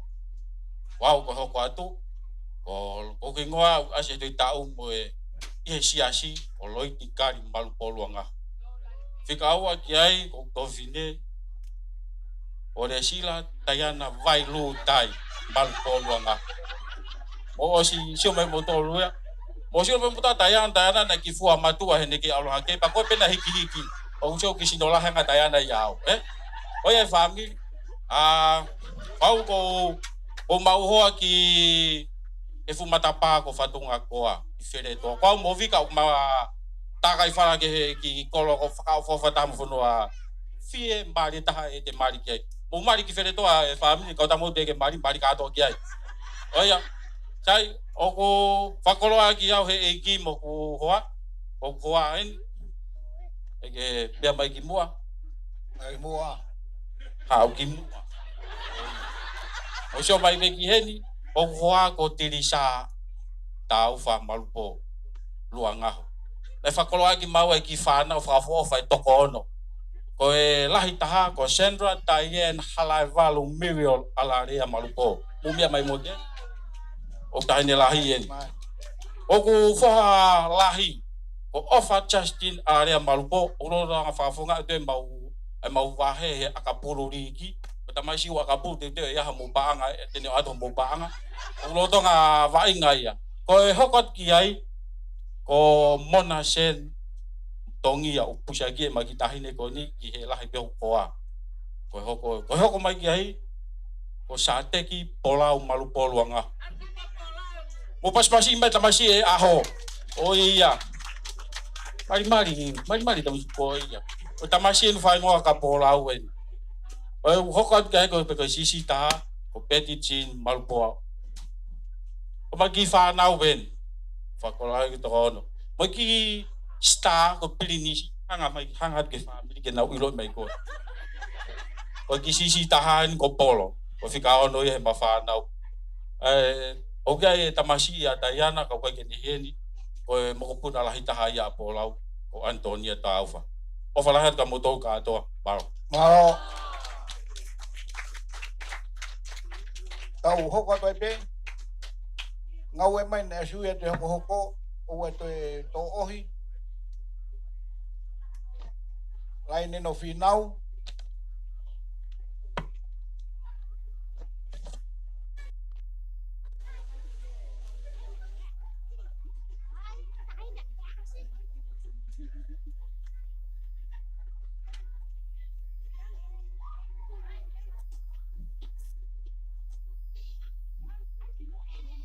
O ne osi pe tau whakahoko o ngau ke tuai pe tau meangkai e tau hoko rewa ki he hiwa. Aia ko ne osi pe koia a laini ko mere ungatea i he whakahoko e kamata mai rewa e laini koia o vili a tau hiwa. Koia ke teu rewa e kau hiwa ke nau hoko mai i he tua koia o mere ungatea. Pea tau alo pe hoko o whakatatau ki he tau polo kalama. Kai tukuang e taimi ki se sika pa mono laini. Alo. O tomo atu ko whakawhetai ke tamai he wani. Tau la mahau ni o whapa tau toia usia ya aho. Koi aho ko ni na talaki ya he tangata. Ta kohono whakahoko na e whai ya he o tua mama. Tau whakawhetai ko toa pe i he tau au sia e aho ko ni. Eo ngana i kai ke ula mamai i he ulaki kamata koe tau polo kalama koe na ulaki whakahoko. Ka ko hoku roto na i ngai whani. O fia au to. Paglama pe ke whaata ki motolo ko au. Koe tamau a whinau uluki lupetea. Koe si tahaeni i he whanau akari pia mo vai lu tai malupo e ku fine e ki pia ko ilo i pe hoku tuunga ko si ta o ku si tepu pia si tepu pau toki ya ko ilo pe a hoku tuunga ko fafeta ya ke tamai he ani tangata fuka e ko haite ne fakasi si e aho ke hata ne whakasisi. E na atau lotua ai aho koe ni ke toka Maria na tula. Na atau lotua ki he merino pea moe ofa ai eiki ke lotoi ke aho koe ni. Aho koe ni ne hanga e kari luangahu o whakahuhu le lei o tau waka i he pongi i he aho koe ni ki he mea na atau fie. Na atau loto ki ai pea atau fie au pito. Mea ko fie laki tai koe fola na o mai e kari luanga malpo i he pong ko ni o tau lave ai ongo e au ko sito o fie ai e koe mea ia na aku lotua ke toka ai merino fie ai eiki o hange koe fo hiva o mausia si o pehe fe tau laki fie fe iloaki fie pea ko fie au pito ka inga he o pe Amerika, Hawaii, New Zealand, Australia, aki nau tolu ko toa pe whanau mo whakamokopuna o malupo kari pea mo vai lutai o mate he o whata ki mo tolu pe ahoen kai umaa e mau kauru unioni. Sai, ko tai mini ke whakahoko atu ai lewa, ai whanau koe a whinau uluki lupetea malupo. Na e toko fitu e whanau a whinau. Ko e lahi taha, ko palu. Ko fika wa ko lata I ni ui. Ko fika tolu ko se sika puaka e afe lata I uorema na e whakahingoa au pe fine I uiha ko e malata mo motua ko hea. I lo lele pe he ope. He ngai family ko he ope. A e malata ko hoku me hitanga. Pena na whakahingoa au ko se sika puaka e afe. Ko e hoko ko ilaheu. Ta ko e hoko ko Tayana. O ki kai ke si lava mai a Tayana me hapai. Pea ko e hoko ko moala o kui nei nuusila mono ki family. Pea ko e sita taha o mau ki whanau. Ko si fisi te tefa o whanoa. Ko mau ki oa. Mau tuonga ane iau toko taha pea fisi. Pea ko e o whaanga pea e mau whae a fisi te te. O kune si whoko tua tu I nuusila. Ie ngai aho ko e ni. Ko fia au pito I a ko e ni. Pea ko e ku whanau na e. Na aku takai whala ke funga whonua. O mau hoa. Ki he tangata ko e. Tangata ia funga whonua ko hono hingoa ko tui hatala. Ko e. Funga whonua. Kai ke u lava ke whakasisi I hoa. Hena iai e ma whanau na e toko val. Pea ko e lahi taha e ma whanau. Ko masiu moala tafuna o kulotonga e. Poko tua tu e ni usila I Australia I he kolona. Ko fika wa. Ko siu ki holeva. Teu ki palataisi. Tukia. Taka I whala ia ki he funga one taka. Ki he tangata ko temsi tukia. Pakuna whai whekau I he siasi aho fitu. Ko e fika tolu. Ko wheofa aki. Whina kepu. Mei uiha. O kutaka I whala ia ke a samu pure anga. Mei koto. Ko e fika wha. Ko Tomasi. Selui matai tui vai. O ko tui pe o kune lolotonga whanongo mai I he taimini. Mei fisi o si lolotonga lockdown I atua I atoko tā koe ni. Ko e hoko ko Iunisi. Iunisi lawaki hufanga. O kune whakautua te e ua. Ko hui ko e whatongia kuia te ia. Taku takai whala ia ki he kolokakala. I tataka motonga. Ko e hoko. Ko kolokala ma whehoko wāwasa uiha hapai. Takai whala ia ki he whewhine ko lesieri. Pea mei tua nuku wawa. Nai alu ia ki a sia no foai o si mari ai tua nuku. Pea ko e hoko. Ko limueri tu I vai. Takai whala ia ke tahine ko Kerry. Lia waa. Tu I vai pa wai na ki tahine toko ta. Pea ko si taha. Ko ki motua. Ko Eliesa monu helo tu I vai. Pa wai ke wilo au pe kune heni pe te kai ke. Eliesa. Me afaka uria mo oni ko tala e whekau kai ke mo tui mai ke mea ko tala tu. Mo whamore more. Kau tuku ange ake ki whanau ke nau ki tala tu ko nau. E nau. Nau pehe au e pe unga pehe ni koe whakamantala. Ka ko ilo te tau toi loa. Ko hoku hoai, ko temsi, tu kia mena. Kai maki whanau e toko ua. Ko kuongo tamai whewhine toko ua. Ka koe nuk mautua te meivu a mehene. Ko whia pita he whaikamari tau kau whakatahai malo api. Malole family. Sai pe koe ia. Ko hingoa ko e tahi ne hala toa o. Ja ko takai whala ki he vai mahanga. Maka ko Pauline. Ko poa o whaanga e ke musio mai ki ai. Ko whakoloa ki maua e ki whanau e toko ono. Pea ku foi toko taha a veia ho ki foha ho ku tonga ane ko sonto maselu I matai.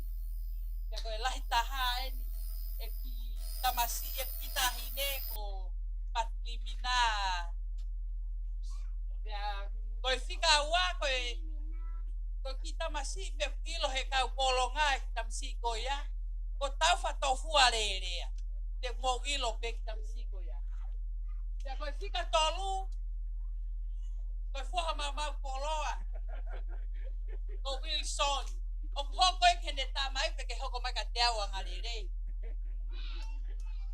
ya ko fika fa ko fa na ula ya no kusaki ko fa pa ko to ko fa ko fika fa kita masih ko malulani pule ama o mau ha ofa la heta tek motor family fia fe taulak motolu ofa Malo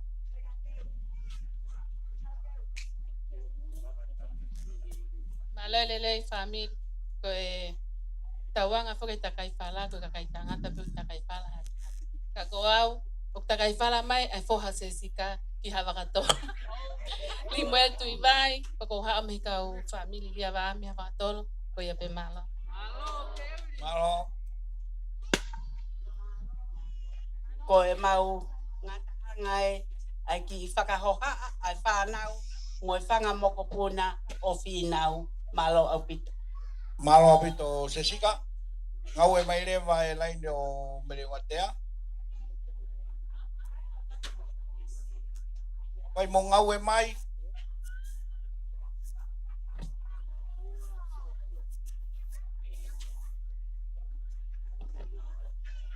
laka mai e kula ko toa pe vai mo ngau e mai o e tau tu foloa alo e taimi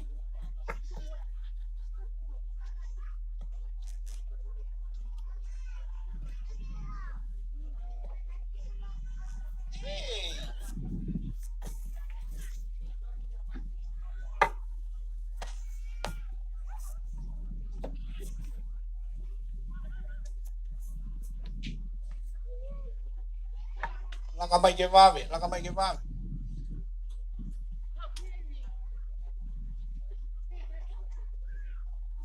mai manu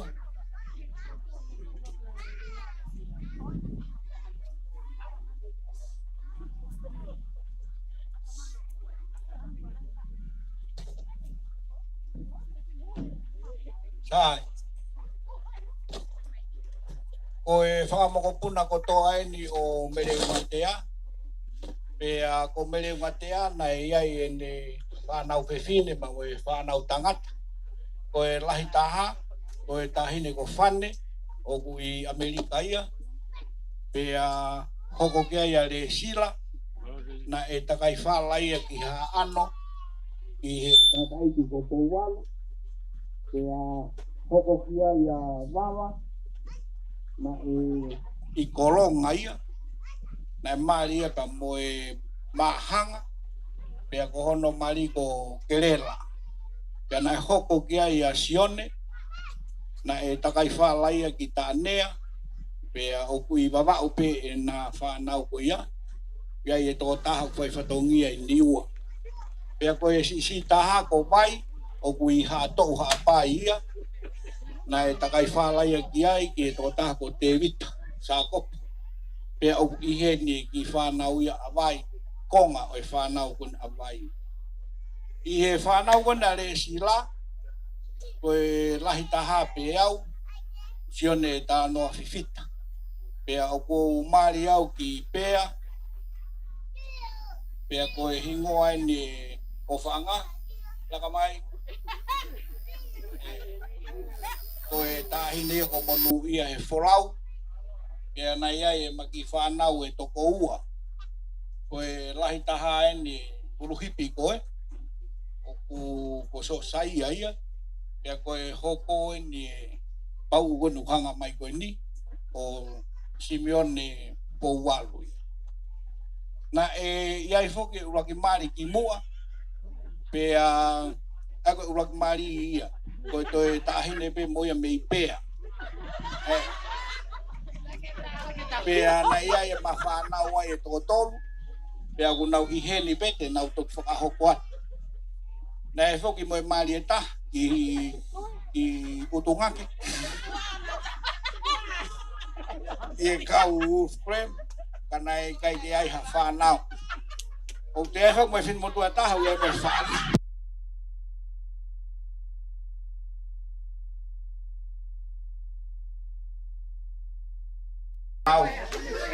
O iai mo e whanau e taha. O ku teide nau i heni. Nau i... Koe mea ia nau hiria ia mono ia e whorau. Koe ka taki lahi. E o ku maheni katoa pea a mono ia e whorau ue e pehi nau. Pea moe ngai whae katoa koe. Pea nau te whi ilonga ki pe. Kau i kai peke ki taia i hatai. Te u tuange rewa. Io koe lai taia koe whanau ka risila au. Koe hika ua ko mano fisika. O ku ngau e whawhaisika ua tuia i apia he taimini. Mahalo ku mea i he kau wha motu e nei ki ngau e whaka o hisa mo ui mai ki wha motu. O ku i musila e ne whanau gai ne toko taha heni o toki mari. E mahina tōru ko hiri, mari e ki pauwhanga, au e ke ne lava mai he ahon. Koe hika ua o hika tōru, koe tahine ko se pita ka nume, ka kone o si pekia, me maki kansa. Koe hika wha, ko ana whinau, o ku ihenia, tene tok whakahopa tupe ia ka moene whanau, pea koe hika ni marewa koe tama ko Viliami, na e vai ngai e kare tahi, ka uno fati Australia. Te upasi de waheni ki a ana ke ne whakahoko atu e ne whanau. Malo. Malo. O raki tau atu ka pabalo ke tabai bani famili e Ohio. Tau i ofa kai ka te tau tolu. Tau toi au si a kou mai. Koi. O que se ala yo pinto lo que voy a hacer pues la taja family para no puna que me puede y no me hay no todo la teoría motor me ka to pese que viva no aquí motor porque no si lo ya no to aku fa que si a honi ko hui lava que no hawe a honi no mamata ka motor ka fa ye se lo ngaki ko me fa si ya Wangi ko lawa sione ko fika fa familia le la oku bawo au ki folaha pea ne ngo mari ki folaha o kai ke u mawe ngai folaha o ko ma pe ngai uha ngai le ko ko ti fa na we to ko toru to ko wa se fine ko la tan ko eva ma ho ai ki foa ko hiki mai pe me ka wai o ngata pe foa kai ki hawa mai ki tonga tapu kai ngata tu pe ha pai pe aku ko ne fanau e tokotor kamo e toko fa kien ka ko si ko wa ko tamasi o ku si la ya ko ne toko wa ana ka ko si tahan ko gui pe ka mele ngatea pe aku ma ho ya ki ho foa ko fanau e toko wa ko to foi ke ri ko de taha ko ni pe o mau ha o pala ya ta moto non ko to ape family ko ya pe malo ai no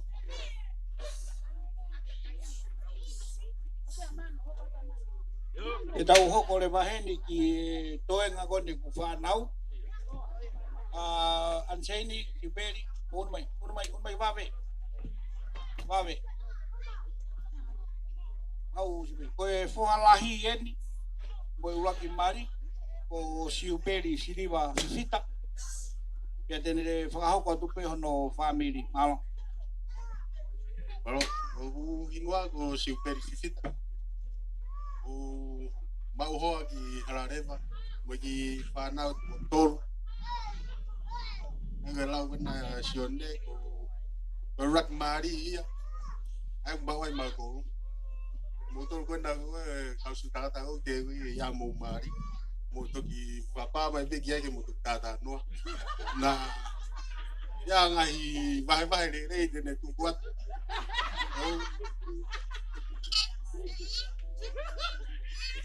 Mala o fala nga mo to family. Malo.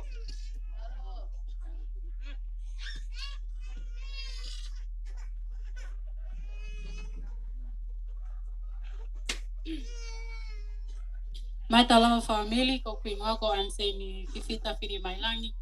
Ta kai fala ki te ekiu.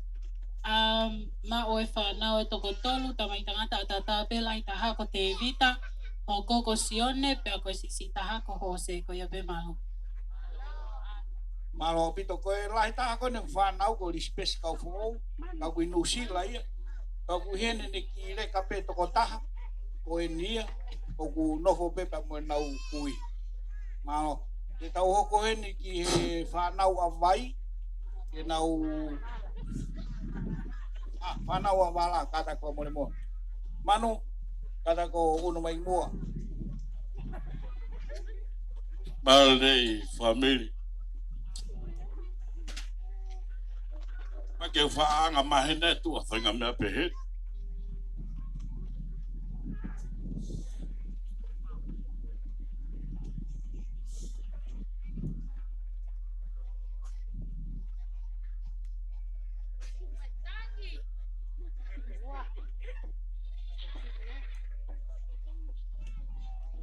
O fia pe.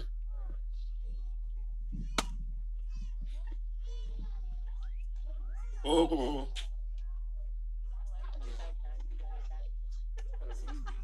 Wow. Mukerela. Ai. Lagi pana itu ko balu.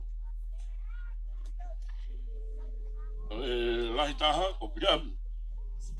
Ne Australia. Fica wa ko ana sein ne Amerika. Fica tolu wa. Fica fa ko sion ngana ek. Ne si pekia. Fica nima bele ngatea. Fica ano ata ni Australia. Kai ko fica fitu mo fica valu. Malo mo mea ipe. Aloiti mo tayana. Kana chi ave na wa polau. Wana whanau. Kata peloiti mo tayana. Ikai peke ulawa mutu ki moua. Ndongo na eho i moua. Polau mo sentra. Kate uke ilau pe moua. Koktoko mo tu hevini. Ko fia. Eta whakatata amage. O mariki. Kuma kere maka. Vatu. Whakakoloa ki maua. Ki whanau toko walu. Utamasi lahi. Uni Australia. Siuia. Kia wala. Fica wang ne no pe api o nio. Fica tolu ko paia helot.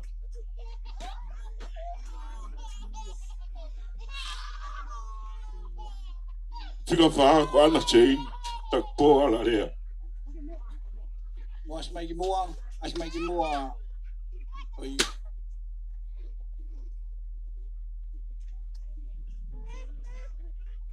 Kata ki pre Mahak.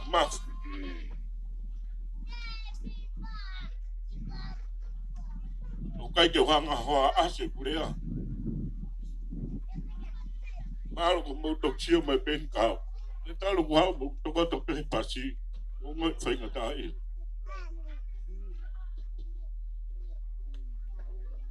Ko whao mpe. Ke whao ko whatongia.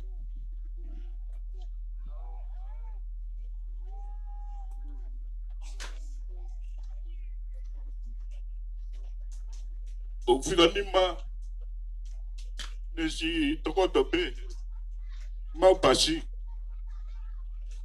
ko kuki mahaki ko ke ne si lawa o tu i tokoto te.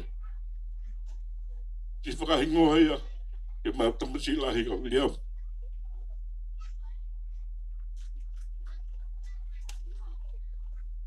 Koe hoko, mere unga tea.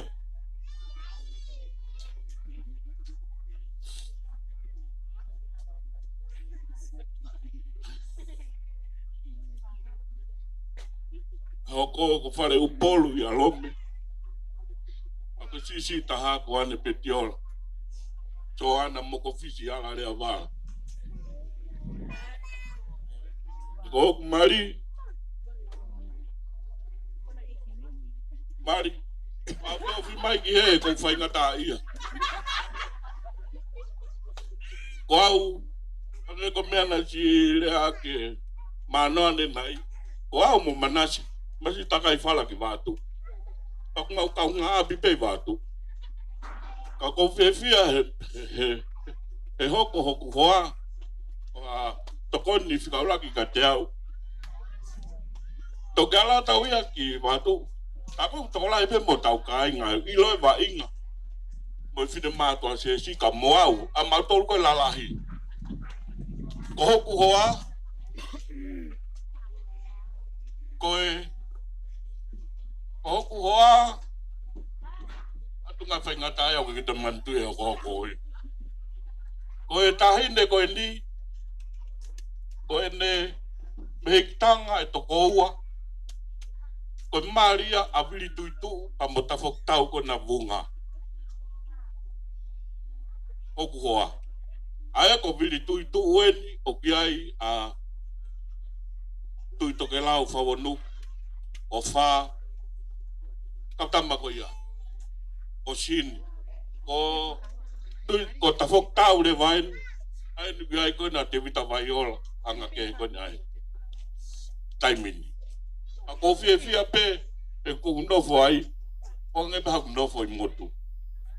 Ko te luia tu pe me api ki api. Ua pe me loto api ki me loto fare ke loto fare. A ko me ai o ko. Fia ai. Ke whahoko ato ki family. Wao pe mo mere unga tea o kuiheni. Ako maua pe masi e tokoni ake mau nofo i kolonga. Ako fia. O fia lahi taha. E koe ki hoko au ko hoku whahu. O mari tu o lahi. Ko fuakawa pe koe na hikine mai i whare mari. O ko keilu e lue ni pe tau e ne woua. E nofu mari moe. Koe mahake tawhakia manu kere mea. Koe tawhako ni ka mere unga tea.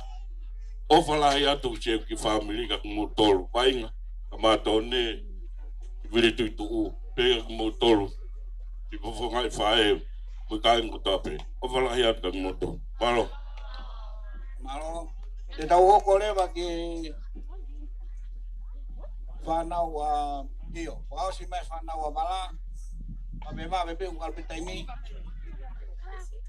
Ai fami. Aku ingoa ko bele un ate. Kani ba pana bukelila. Ma o ape ki kolonga. Maki fa na to ko hiwa. Ko lai ta ko liriena pa ke ye ni nga uwe. Kau aku feleti. O na ko luwe pasi ko mai ha tu at men. Pika tolu ko fisilao. Pika fa ka tu pau. Pika ni ma ko vai moana. Pika no ko rineni. Pika fitu ko ata. Pika valu ko meloti. Ako sisi tahan ko fua tu ko manu. Mau o falayat family malo ako ito. Malo. Koko mai whanawa na sa ini. Malo lele family tau mau e pakakolo ako ni. Ako apipian kita wai bowi. Kita pe mataki. Wai ngai fofonga i pae matamai. Manu anau. Kage mau bea e pe. Ke pahare ya. Wan pakahau ai whanau ana se ini. O ana se ini na ni whanau e toko e. Nau ke mo i koto. Yo mai ka. Walai taha. Petahi ni ko peti ora. Ai ke lau sa stonga Palestine i uia i e taimi. Ko fika wa motua kwa hoani. Ovo ne ta petelo. Ko fika tolu. Tahi ni ko suiana atu. O kuiheni ni to ko hako te ia pa mono ki family. Ko hako mere ke hako o ku takai fara dia ki aha u patene lava mai. Ko e hoko o Israel pulu pa hoi faleloa pa ko e hoko o tanita ku hapai pe moia pa mo kamnanga ko sulieti pa ko e hoko o Samsoni o ku I takai o ela timuri pa ko e sisi taha e whana wa ana seni o lisa nei nusila o au o fika wao o mau hoa I e ua mau panga pa kune si maroro ama ki whana o me toko taha mo ki pusiaki pa ko ki tamasita ngata o ploto ngai e ua alo ngau fe fikau pa ko au pe mo ki pusiaki pe pine o nduk matua te pe imua o wala ia to e whana wa ana seni ka tiki motono no kotoa pa ko fia e tau pe mata e a koe ni a tau matu ke a koe ni o tau mahen ka ko tau family peta tua o pat Halo. Ale, ko siana na wow. Ko tagai pala ki pai ko simo eu manuka. Pa kolo aki mau aki panau peta. Mau pala heta tu botol halo. Halo.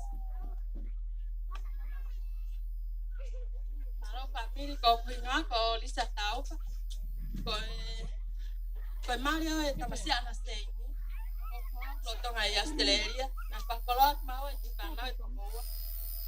Lai ko ana sei. Lisa best junior taufa, kamo suriana taya. Taufa, oya, malo. Malo. Tau hoko te peke whana wa mai. Malo apito. Wow, ko pau ya e pana wa mai. Pana wa mai. Na pa kono. Ai mai ka ke o. Na pa kono. E male vai ki pangai ki ato. O te vita. Pago e lai taha e whana wa vai. Wow. O kalala. O umari ka veitongo. E pana we toko. Pago e toko tolu penko. Lava mai.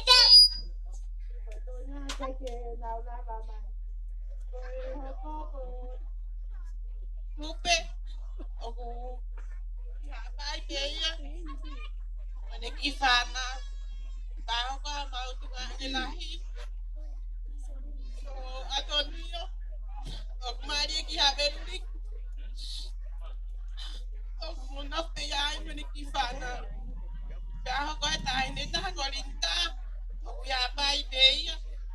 Taho ko ai mo e tamasi e taha ko loku walu. O kuinusi laia. Tago sisi taha mau tolu ko lupe. O kumari pe moia ki haveruriku. Tago e uno mai pe mi le kai mui mak mai ha tuat moau. Tago e mau fa e ko vai. O kai mo ui lele pe. Mahal ka fa e pe de ta. O kai mo ui e fa na wa mi le ngotia. Tago vai pe sisi taha no fat pe ya ha vai. Ko ia ko mau o fala ya ka motor ka to a family ko o fa mai vai mi ha pai ala mai pe ho ka mama wa fe fia mo ne a ko ni ta to e pakata o ta to fe o e fe fia mo me ni ko ia pe malo Malo. Ko ne o si ya. Okay. Mo kata ka kele magilalo. Oku na tokia o mai e whanau a sia ko ni koe I tua nuku. Pea uku atu e whenga maari e koe ni, i he whanau koe a sia me toa nuku, e mo kātak mai e rewa e kona ko mo wau mai, o whakahoko mai ki mouto. Koe ne osi pe whakahoko mai ko ia, kātaki rewa e hiwa, e kamata rewa e tau polo kalama hiwa. E whakaawa e tau polo kalama hiwa, e laini koe a o viri, pea koe e kurupu hiwa, mei muri. Koe ke ero te tau sio ai, sio whee ai. E ongo mai pe hiri nau hiwa mei muri. Ok, ki kau hiwa mei muri, ka e ongo mai pe.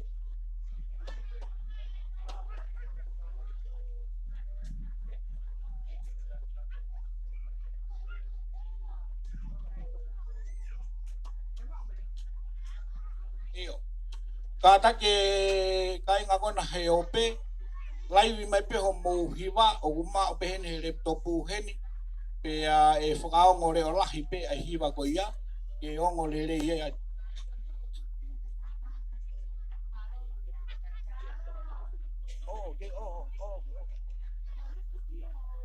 Sai, ta koe ko reptopu e ku le re i mai, kai tu koe rewa ke whakahokwa te ki whanau kona sia, nau toki a o mai, whakawhiewhia e tau kau, kapate mo whatau ngai, koe nau fuafua kau mai eni ki he tau whakataha, whakawheo, whakawhamiri, pia te utukange mai taimi ki nau tolu. Mahalo. Sai maloko, e pia ke lama ke kawa te kolokalama koe ni, mahalo koe, isi a te auna i heri, mako ia o kufu maheni mo moutol famile mau pae, o au ke fulo ko maheni au ia mo moutol famile pe mau tamai ko fu maheni kai, o manoa pe mo mea ko ilo i, tamai mo, inai panawa malpo. Ko sia ko e tahine lahia a tuli, kalna e male ki babao, pea babao e whanau e toko tataha, ai ku koau ko lahi tahai, i e tangata mo e whewhine, ko e maha mo ilo pe e tamai tangata o pia ia heni na e tākai, kokai, viriami, woka, kari, aku ko ilo he na aku lockdown i Nusila, na e whai ki union ia nau alki ai, na e ui ai pa nau alki ai e mea ko ia e ki union pa na mau kamata, kai ke aha polo kalama e whai ko e mau kape inga pe ke maheli mo nau tolo ko toku especie o whake mo nau tolo maheli mo ia. Pea ko siu pe o kui heni, mahalo maheni lahi mo mo tolo, o ki to owa ko e sisi pe whale mahaki. Ko ia ku ana e ki tō taha ko e, moala. Ko mo wheo pe ki muri, ko ole waka moala ngau he o check in ia he iai. Pea ka pau mo wheo, mo sio me ke mo ilo ke mo maheni mo ia, ke mo mahino ki ai. Pea wai mo e whanau o ku i tō taha o ku i Nusila ki taha e taha o ngau e ki kalimahaki e meline. Po e tō ka hono mari ku mate ko au, na ku mari au ki Nobuka hapai, pea na maalu ki wawa o ngau e aku mari pa ko ia iau ia. O ki tahine ko e ko ki lai tahaya ko Francisi, o mari e no ngau e empasisia pani. Ai peke ai ke mo il ka pau ka mo ngai mea o kuto kanga kia pa at moto kola na waya. Pea ko fia au pito ke feo he me familie ku pae, ko kutoki feo he me na tol mahala he ahoni pa ko o hau he ahoni ke lau ke tau feo he mo tau koma. Ke mo o ilo pa mau te wala bata. Ka muso mai mau ki te wala uri atu koe putu e mau tangata e ki Amerika pa ko mau si te wala uri hange ko mau lan ke ke mau me atu he tau pol kalama ka ko ina ke te unga ia koe to fefile mau tamai na talamai pa ko mau te wala uri ai. Pa ko mau hena ke mau fefi hai me la ke tau. Ko mau taki ko ma do mau kulupu pa ko ia ofa.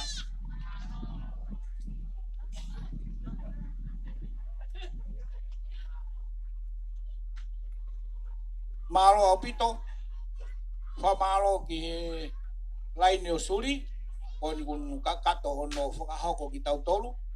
Te tau hoko rewa ke poro kalama hiwa. Ange ko mea nā kulawe kei ane nai ange e kamata mai ai hiwa mei muri. Ka koe uhi koe tuai mai ai laptop e whakahoko mai e hiwa. Ko le ke DJ ke ne tā maha tau ngāhi whasi. Mo tau taritari ai pe ki e laptop ki au mai kai kamata e hiwa. DJ ka tak whamoro. Whakau mai e whasi.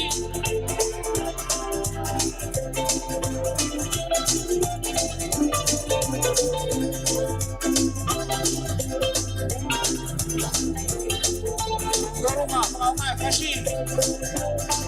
Ia kua hua me koe whakapare.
Malo, whaverevera.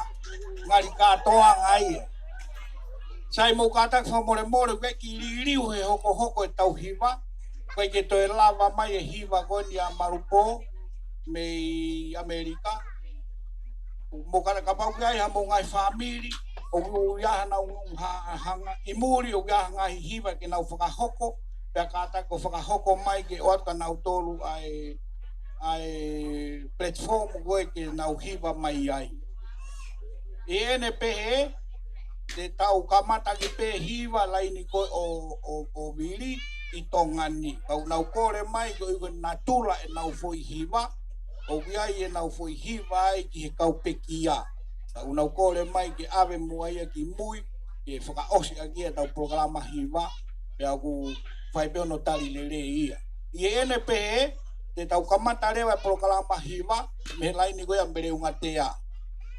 Oia katake kau hiva laini koe ambere unga tea, lanu kulokula mo kataki, whama apopo mai e toi taia te DJ na foi fasi, ka mo whakawhiofi mai ki moa ki heni ke whakahoko hiva koe ia. Laini ambere unga tea, te tau whakawa rewa ai programa hiva, ka e toki tāpuni he laini koe amiri. Oia mo whakawhiofi mai, koe tā te tau foi fasi e DJ, koe ne ospe koe ia, ku hoka turewa ki he tau hiva. Malo.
Katoa mai e laini ko me katea ki ai nau hiva.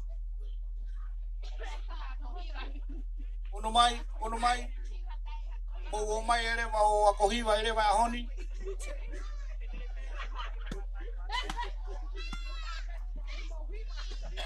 Kau weni ki kau hiva na ora ki uki. Pau ke ahonu ke be fa ako hiva. E toki fai ata ako hiva me mua me he.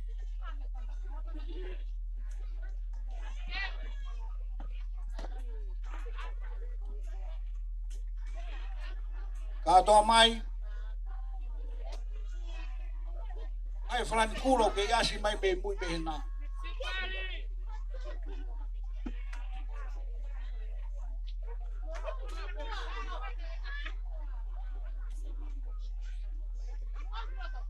Ai flan kulo ko na no foka mai goe.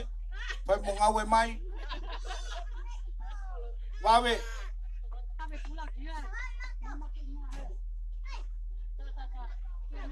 Mo mai motor ko hiva loi ko kami afo.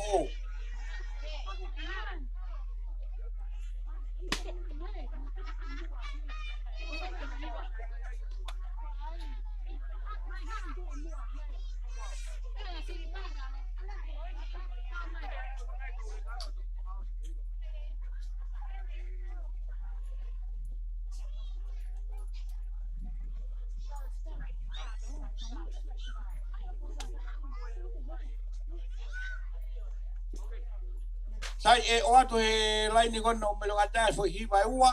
Ulu aki ko hiva e kaure ka ai peke nau kau he katoa nga hiva. Pe ai toki ta whakao si ake kude ake foi antema ai kakai lalahi. Ono mai. Kau e kaure ka kou hiva ki mua.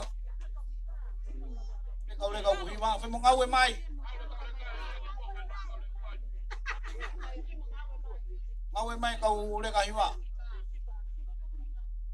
Acheni? ngawe o to o ia e roi ko te ki kau le ka kinti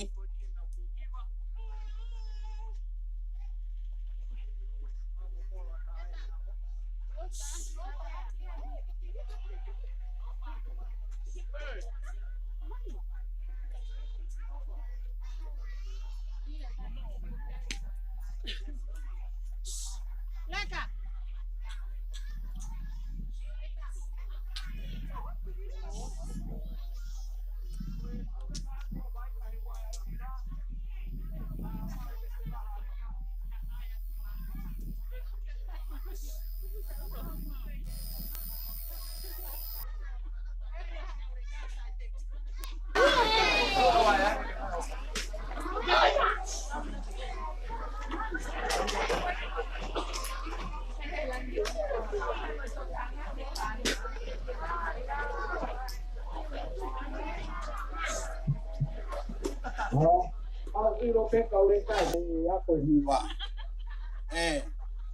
sai anseni ai hiva ka fe mo kaman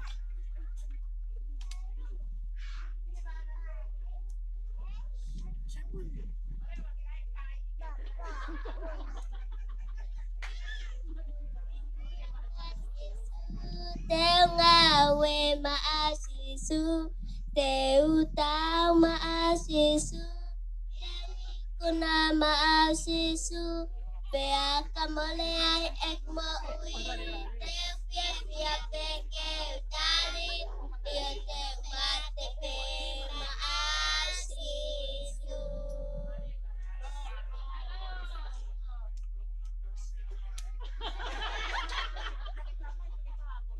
sai un mai ye ka ai tau fai hiva unu apo sio mai fai hiva unu manu sai tau be man sai teu ana teu ke hua mai tau hiva